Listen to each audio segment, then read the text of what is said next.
call myself Jitendra Nimalkar. I am class 12 complete in Math subject.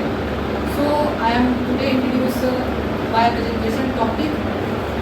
So welcome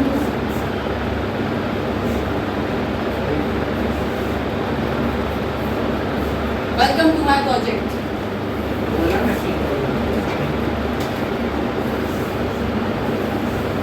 This is my presentation topic, cabinet, the system unit with types. तो सबसे पहले मैं आप सबको introduction देना चाहता हूँ, जैसे कि कैबिनेट आप सब कंप्यूटर में सुना होगा, कैबिनेट जिसे हम बोलते हैं, केसेस बोलते हैं, cabinet cases, the system unit, और उसके साथ हम उसे कंटेनर बोलते हैं, और वो जिसके नेम्स हैं। तो ये कैबिनेट असल में होता क्या है? असल में कैबिनेट जो होता है कंप्यूटर में एक ऐसा कवर किया होता है जो कि कंप्यूटर के अंदर जो हम कंपोनेंट्स रहते हैं ना, उन सारे कंपोनेंट को प्रोटेक्ट करने का काम कौन करता है? एक कैबिनेट ही करता है। कैबिनेट के अंदर सारे कंपोनेंट्स जो होते हैं उसको स्पेशल लोगों को होल्ड करके रखता है कैबिनेट। लोग एक तरीके से रैप्स प्रोवाइड कराता है कैबिनेट, जो भी उनको प्रोटेक्शन प्रोवाइड कराता है, उनको ऑर्गेनाइज करता है, साथ ही साथ उनको जो एक कूलिंग सिस्टम भी प्रोवाइड कराता है।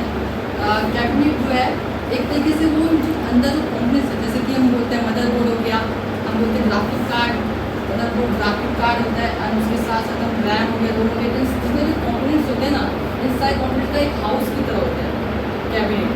जैसे कैबिनेट में और भी उसके भी होते हैं कुछ की पॉइंट्स होते हैं। जैसे की पॉइंट्स में क्या है, इसमें फिजिकल इंक्लूजन। फिजिकल इंक्लूजन का मतलब ये होता है कि जो कैबिनेट जो होता है ना, वो प्रोटेक्शन प्रोवाइड करता है। जो भी उसके अंदर जो कंपोनेंट्स होते हैं, सबसे इम्पोर्टेंट बात है कि बहुत एसेंशियल कंपोनेंट्स होते हैं, बहुत ज़्यादा इंपॉर्टेंट होता है। तो उनमें थोड़ा सा भी कोई ऑब्जेक्ट गिर जाए या कोई लिक्विड गिर जाए तो ऐसे में उनको पूरा डैमेज हो सकते हैं काफ़ी ज़्यादा। तो डैमेज हो जाने से उनको बचाने के, प्रोटेक्ट करने के लिए ये इसका एक मेन पार्ट होता है। फिजिकल इंक्लूजन वो उसका एक की पॉइंट जो उन लोगों को प्रोटेक्ट करता है एज अ बाहर के जो कुछ ऑब्जेक्ट्स हो उसमें, जिससे वो डैमेज नहीं होता है। मेनली कहा जाए तो ये मेटल और प्लास्टिक का बना होता है कैबिनेट। एंड उसका नेक्स्ट की पॉइंट है कॉम्पोनेंट ऑर्गेनाइजेशन। कॉम्पोनेंट ऑर्गेनाइजेशन का मतलब है कि जो जितने भी कॉम्पोनेंट्स होते हैं ना कंप्यूटर में, उसके कैबिनेट के अंदर, उन सारे कंपोनेंट्स को जो है अपने साथ ऑर्गेनाइज करता है, हमारे यूनिट की तरह होता है, एक यूनिटी की तरह। क्योंकि देखिए वैसे कैबिनेट के अंदर स्पेस लेस होता है, स्पेस में जो कि सभी जो होते हैं, सभी कंपोनेंट को मैनेज करना इंपॉर्टेंट होता है। तो कैबिनेट जो होता है सभी कंपोनेंट को मैनेज करने के लिए एक स्पेस अलग से लोगों के लिए ठीक से बनाया जाता है, ताकि क्योंकि क्या होता है कुछ कंपोनेंट्स ऐसे होते हैं जो कि एक दूसरे से ज़्यादा कम्युनिकेट करते हैं। तो कैबिनेट में उन कंपोनेंट्स को पास रखा जाता है, एक दूसरे से ज़्यादा कम्युनिकेट करते हैं, ताकि उस लेस स्पेस में भी जो उनकी एक तरीके से ऑर्गेनाइज जो बने होता है। ये उसका मेन पॉइंट होता है। और कहते हैं cooling and air. Cooling and air का मतलब ये है कि जो कैबिनेट में जो जितने भी कंपोनेंट्स होते हैं, कुछ कंपोनेंट्स होते हैं बहुत ज़्यादा हाई स्पीड में वर्क करते हैं। जैसे आप जानते हैं जैसे कि हम ग्राफिक कार्ड बोलते हैं, मेमोरी करते हैं, बहुत ज़्यादा हाई स्पीड में लोग होते हैं वर्क करते हैं। तो हाई स्पीड में लोग वर्क करने के कारण क्या होता है, लोगों में हीट होता है, हीट प्रोड्यूस होता है। तो उस हीट को कम करने के लिए जो होता है वहाँ पास फैंस लगाया जाता है। जो ये फैंस जो होते हैं वो कूलिंग करने का काम करते हैं, उनकी हीट को जो है कम करने का काम करते हैं, जिसके कारण उसके अंदर जो कंपोनेंट्स है वो इजीली वर्क कर सके और उनको डैमेज भी ना हो। ये उसमें एक पॉइंट है। इस पॉइंट का मतलब ये है कि जो असल में हम जो कंप्यूटर में जो होता है ना, कंप्यूटर का कैबिनेट, वो जो होता है उसका साइज और उसकी क्षमता, उसकी साइज और क्षमता के अनुसार होता है ना, उसमें डिफरेंट जो होते हैं कंपोनेंट्स लगते हैं। उसमें मदरबोर्ड का भी डिफरेंट अपना कुछ उसके होते हैं, क्योंकि साइज और उसकी कैपेबिलिटी को डिपेंड करता है, उसमें कौन सा मदरबोर्ड लगेगा, उसमें किस टाइप के कंपोनेंट्स आएंगे, उसके स्पेस के हिसाब से, साइज उसके हिसाब से उसमें डिपेंड करते हैं कौन सा मदरबोर्ड एडजस्ट होगा और कौन सा कंपोनेंट उसके लिए हेल्पफुल है।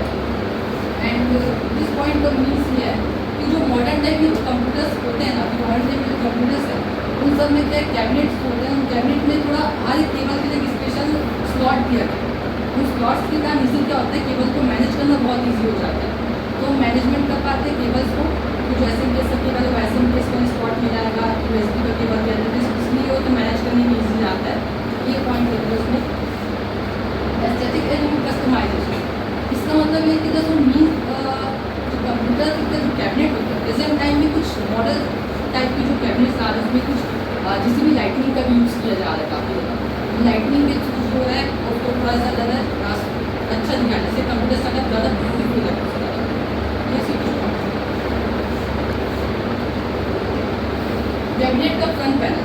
तो कैबिनेट का फ्रंट पैनल सब समझो, इसमें ये जो होता है यहाँ पर सीडी ड्राइव्स आते हैं, सीडी ड्राइव्स यहाँ पर आते हैं, ये चलते हैं, ये यूएसबी पोर्ट का मतलब होता है यूनिवर्सल सीरियल बस होता है। यहाँ पर सिर्फ हमारे जो होता है हेडफोन्स हो गए एंड माइक्रोफोन्स हो गए, ये सब कनेक्टेड रहते हैं। और नेक्स्ट होता है आपका पावर बटन। पावर बटन जो कि कंप्यूटर की कैबिनेट जो होता है उसके फ्रंट पैनल में होता है, सबसे बड़ा बटन होता है, इसका अपना एक स्पेशल लोगो होता है, उसके थ्रू इसको पहचान सकते हैं।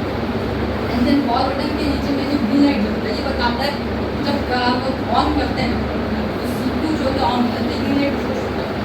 देन रेड लाइट जो होता है यहाँ पर वो ये शो करता है कि जो होता है कि पर सेकंड में जो हमारा जो डिस्क है, हार्ड डिस्क वो घूमता है, उसमें पर सेकंड में लाइट ग्लो करता है, जैसे जैसे हार्ड डिस्क घूमता है एक पर सेकंड में लाइट ग्लो करता है। नीचे में सबसे नीचे यहाँ पर जो है ये रीसेट बटन, तो रीसेट का दिक्कत होता है। एंड देन होता है कैबिनेट का बैक पैनल। जैसे कि बैक पैनल यहाँ पर हम देख सकते हैं, यहाँ पर SMPS नंबर हम लोग का SMPS होता है, SMPS का पार्ट होता है। यहाँ पर SMPS का CPU पैनल जैसे कि यहाँ पर वर्क करता है। ये अपने USB पोर्ट USB 2.0 USB है, अब देख सकते हैं ब्लैक कलर का USB 2.0 जो होता है ना उसको पहचान करते चलते होता है, जो ब्लैक कलर का उसका सर्किट में बस ब्लैक एंड व्हाइट में है, ब्लैक एंड व्हाइट।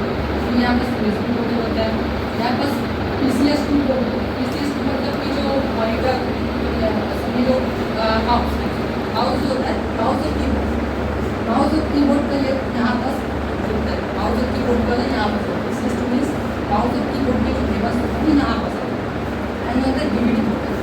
अगर हम लोग कुछ ऑप्टिकली कोई ड्राइव लगा रहे हैं तो वो यहाँ पर अटैच होता है, यहाँ पर उसे DVD पोर्ट करते हैं। PCS2 मीन्स माउस और कीबोर्ड के जो फेमस होता है यहाँ पर एंड होता है DVD पोर्ट। अगर हम लोग कुछ ऑप्टिकली कोई ड्राइव लगा रहे हैं तो वो यहाँ पर अटैच होता है, यहाँ पर उसे DVD पोर्ट करते हैं। देन यहाँ पर HDMI होता है, किसी एक डिवाइस से दूसरे डिवाइस को अगर हम लोग कनेक्ट करना चाहते हैं, कोई वीडियो या फिर कोई ऑडियो देखना चाहते हैं तो उसके लिए हम यहाँ पर इस HDMI वाले पोर्टल का यूज़ करते हैं।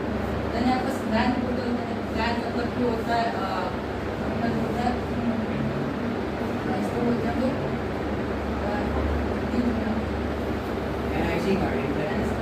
इसका मेन यूज होता है हम लोग जो होता है राउटर्स होता है ना, राउटर्स एंड नेटवर्किंग के लिए होता है, इसका यूज होता है।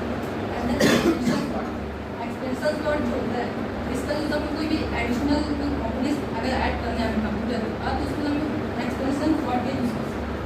देन यहाँ पर जो ग्रीन कलर का दिख रहा है ये ग्रीन स्पीकर्स के लिए यहाँ पर शो है, ग्रीन कलर में स्पीकर्स के राइट माने माइक के लिए होता है। ये देखिए ये USB 2.0 इसे यहाँ पर दिया और ये यहाँ पर जो ब्लू कलर के उसमें रेड भी देगा मतलब USB 3.0। कैबिनेट में देख सकते हैं कौन से कंपोनेंट्स आते हैं कैबिनेट। हमारे देखिए तो CPU आता है, स्पीड आते हैं, हार्डवेयर आएगा, सॉफ्टवेयर भी आएगा इसमें, और इसमें आएगा अपना ऑप्टिकल ड्राइव भी आते हैं, रैम आ गया, मॉड्यूल्स आते हैं, देन अपना हार्डवेयर भी आता है, अपना SMPS भी आता है एंड कुछ कूलिंग सिस्टम्स भी आते हैं। कूलिंग सिस्टम यहाँ पर देख सकते हैं, मदरबोर्ड है यहाँ